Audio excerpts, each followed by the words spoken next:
అందరికీ నమస్తే. ఢిల్లీ ఎలక్షన్స్లో కాంగ్రెస్ ఓటమి పైన సీఎం రేవంత్ రెడ్డి మాట్లాడాడు. ఆయన మాటలు వింటే ఎట్లున్నదంటే బీజేపీ గెలవడానికి మేమే కారణం అని చెప్పుకున్నాడు. సింపుల్గా బీజేపీ గెలవడానికి హర్యానాలో అయినా ఢిల్లీలో అయినా బీజేపీ గెలవడానికి మేమే కారణం.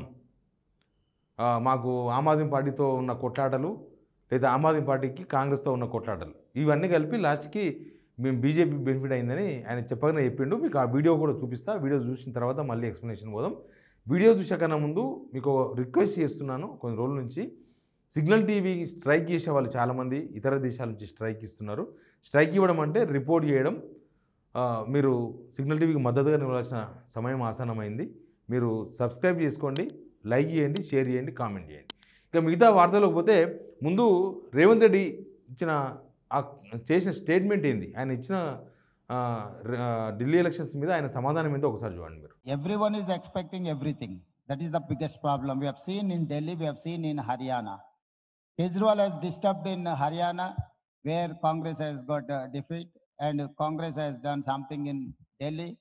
So ultimately BJP is benefiting. ఏమాట్లాడుతున్నారు? హర్యానాలో మమ్మలను ఆమ్ ఆద్మీ పార్టీ ఓడించింది, అదే ఢిల్లీకి వచ్చే వరకు ఆమ్ ఆద్మీ పార్టీని మేము ఓడించినాం, అంటే కాంగ్రెస్ ఓడించింది.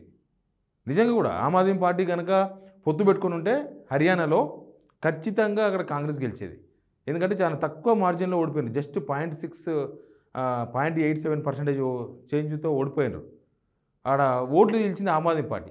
ఎక్కడెక్కడ తేడా వచ్చిందంటే ఆమ్ ఆద్మీ పార్టీ వాళ్ళు 11 సీట్లు అడిగారు, వీళ్ళు 6 సీట్లు ఇస్తామన్నారు కాంగ్రెస్ వాళ్ళు. కాంగ్రెస్ ఎప్పుడైనా సరే వాళ్ళు గెలిచే అవకాశం ఉన్న దగ్గర లేకపోతే వాళ్ళు కొద్దిగా ఏమైనా తడి ఉంటే చాలు అవతల వాళ్ళు మనసుల కింద కూడా జమ అయ్యారు. ఆమ్ ఆద్మీ పార్టీని ఇట్లా చిపురుపుల్లాగా తీసి పడేసినారు హర్యానాలో. లాస్ట్ వాళ్ళు పోయి సపరేట్ పోటీ చేసినారు. ఆయనకు 3-4% ఓట్లు వచ్చినాయి. ఇక్కడ 0.8%లో ఓడిపోయినారు వీళ్ళు.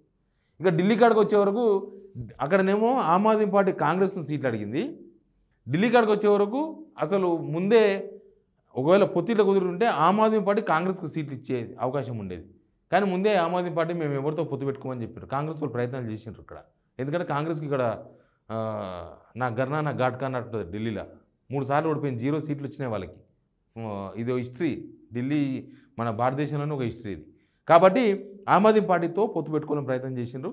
కానీ ఆమ్ ఆద్మీ పార్టీ మేము పెట్టుకోమని చెప్పేసి పక్క జరిగినారు. ఆమ్ ఆద్మీ పార్టీ భరించింది, పోయింది. ఆమ్ ఆద్మీ పార్టీకి కాంగ్రెస్కు, ఆమ్ ఆద్మీ పార్టీకి బీజేపీ అభ్యర్థుల మధ్య ఎక్కడైతే ఓడిపోయిందో ఆమ్ ఆద్మీ పార్టీ అన్ని ఓట్ల కన్నా ఎక్కువ ఓట్లు కాంగ్రెస్కి వచ్చినాయి. మీకు అది కూడా చూపిస్తా. కొన్ని కాన్స్టిట్యున్సీలు మాత్రమే మనం ఈసీ రిపోర్ట్స్ ప్రకారం కొన్ని విన్నింగ్ మార్జిన్ 392 ఏది బీజేపీ. కానీ కాంగ్రెస్ ఓటు 6147 6147 వచ్చినాయి వీళ్ళకు. వాళ్ళు పొత్తు పెట్టుకుంటే ఇక్కడ ఖచ్చితంగా కాంగ్రెస్ ఆమ్ ఆద్మీ పార్టీ గెలిచేది. ఇంకా మిగతా అన్నీ అట్లే ఉన్నాయి. Winning margin 1168, Congress vote 8361. తర్వాత విన్నింగ్ మార్జిన్ 15163 ఓట్లతో బీజేపీ గెలిచింది. ఎక్కడ కాన్స్టిట్యున్సీ ఇది? బాడ్లీ కాన్స్టిట్యున్సీలా. కానీ కాంగ్రెస్కి వచ్చిన ఓట్లు 41,071, చాలా తేడా ఉంది. 26,251 ఓట్లతో బీజేపీ గెలిస్తే కాంగ్రెస్కి వచ్చిన ఓట్లు 32,028. ఒకవేళ ఇది ఆమ్ ఆద్మీ పార్టీ గెలిస్తే ఖచ్చితంగా అక్కడ కాంగ్రెస్ అభ్యర్థి ఉంటే కాంగ్రెస్ అభ్యర్థి, ఆమ్ ఆద్మీ పార్టీ అభ్యర్థి ఉంటే ఆమ్ ఆద్మీ పార్టీ గెలిచేది. ఎనీవే సరే, ఇవన్నీ పక్కన పెట్టేద్దాం. ఇప్పుడు ఇవన్నీ పక్కన పెడితే ఫైనల్గా ఢిల్లీలో బీజేపీ గెలిచినందుకు కాంగ్రెస్ ఫుల్ ఖుషి, కాంగ్రెస్ సంతోషపడ్డది. ఎందుకంటే ఆమ్ ఆద్మీ పార్టీ ఓడిపోయింది. నేను ఎప్పటి నుంచో చెప్తున్నట్లుగా బీజేపీకైనా కాంగ్రెస్కైనా ప్రాంతీయ పార్టీలు ఓడిపోవాలి.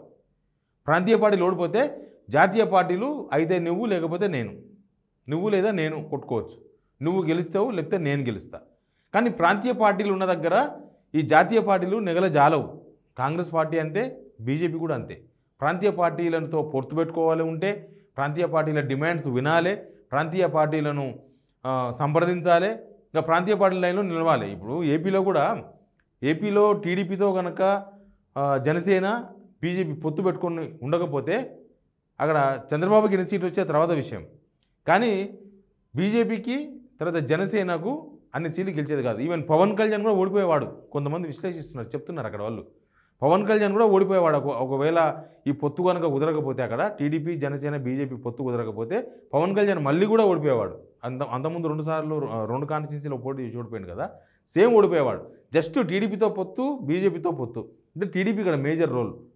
బీజేపీ జనసేన ఏం లేదు ఏపీలో, టీడీపీ మెయిన్ రోల్. కాబట్టి ముఖ్యమంత్రి చంద్రబాబు నాయుడు అయ్యాడు. సేమ్ ఎక్కడ పోయినా అట్లాంటి సిచ్యువేషన్ ఉంటుంది. ప్రాంతీయ పార్టీలతో పొత్తు పెట్టుకుంటేనే ఈ పార్టీ అయినా ఆ పార్టీ అయినా మనకు కలిగేది, లేకపోతే ఉండవు. ఇంకా ఈ ప్రాంతీయ పార్టీని ఎవడు బతిమలాడతాడని ప్రాంతీయ పార్టీలు లేకుండా చేయాలనేది ప్రధానమైన లక్ష్యం. ప్రాంతీయ పార్టీలు ఉండకూడదు. అందుకే ఢిల్లీలో ఆమ్ ఆద్మీ పార్టీ ఓడిపోతే ఫస్ట్ సంతోషపడ్డ పార్టీ కాంగ్రెస్ పార్టీ. ఇక దాని వెనుక చాలా ఏమంటారు కట్టుకథలు కుట్టుకథలు అన్నీ అల్లేసిండ్రు. మన తెలంగాణకు వద్దాం. తెలంగాణకు వచ్చిన తర్వాత కేటీఆర్ ఏమన్నాడు? కేటీఆర్ ఒక మాట అన్నాడు, ఆమ్ ఆద్మీ పార్టీ అయినా సరే ఏదైనా సరే ఢిల్లీ రిజల్ట్ తర్వాత ప్రాంతీయ పార్టీ మాత్రమే బీజేపీని ఓడించగలదు, లేకపోతే గట్టి పోటీ ఇవ్వగలదు. కాంగ్రెస్ ఏం చేయలేదు, కాంగ్రెస్తో కాదు. దాన్ని బీజేపీ ఎట్లా అన్వయించిందంటే చూసిండ్రా, కాంగ్రెస్ బీఆర్ఎస్ ఒకటే, బీఆర్ఎస్ కాంగ్రెస్ ఒకటే కాబట్టి ఇప్పటి నుంచే స్నేహగీతం పాడుతున్నాడు కేటీఆర్ అని చెప్పి దానికి బీజేపీ నుంచి ఒక స్టేట్మెంట్ వచ్చింది, రిటర్న్ స్టేట్మెంట్ వచ్చింది.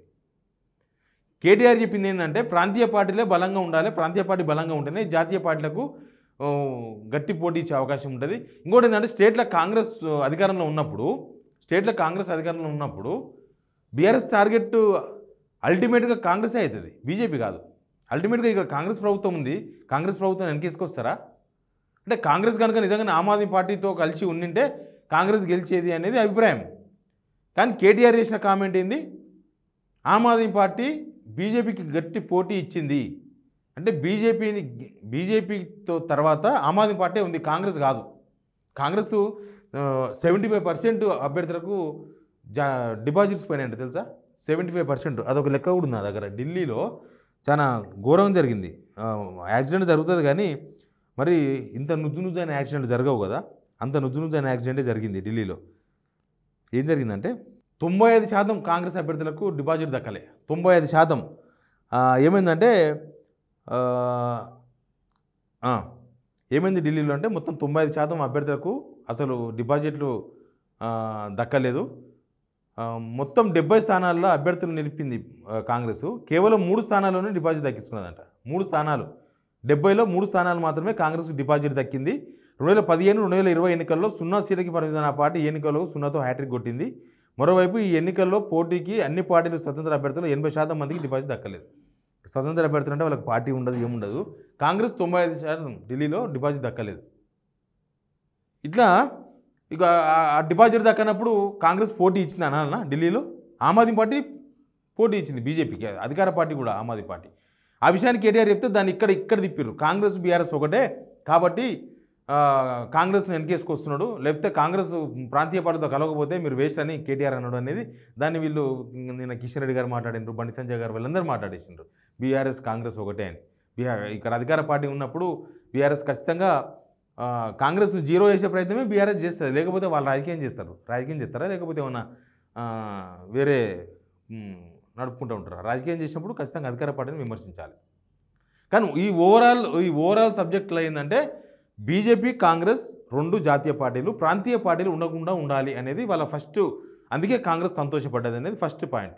రెండో పాయింట్ ఏంటంటే ఈ 2 పార్టీలు ప్రాంతీయ పార్టీలతో పొత్తు పెట్టుకుంటే తప్ప గెలవలేని సిచ్యువేషన్లో ఉన్నాయనేది రెండో పాయింట్.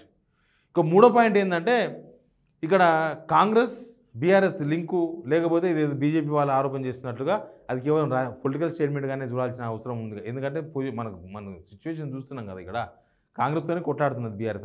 అట్లాంటప్పుడు కాంగ్రెస్ బీఆర్ఎస్ కలుస్తాయని చెప్పనికే లేదు. కొంచెం బీజేపీ ఫైట్ చేస్తే త్రిముఖ పోటీ జరుగుతుంది తెలంగాణలో ఎప్పుడైనా సరే. కానీ బీజేపీ కొద్దిగా స్లో ఉంది, బహుశా కొడుతుందేమో చూద్దాం. ఇంకా టైం ఉంది, వాళ్ళ ప్రెసిడెంట్ లొల్లి నడుస్తుంది, ఏమైతే తెలియదు, అవన్నీ చూద్దాం. ఇది ఎనీవే ఢిల్లీ రిజల్ట్ తర్వాత రాజకీయాలు లాస్ట్కి ఇట్లా మారిపోయినాయి. కానీ కాంగ్రెస్ ఎందుకు సంతోషపడ్డది అనేది అర్థం చేసుకోవాల్సిన అవసరం ఉన్నది. Please subscribe signal TV.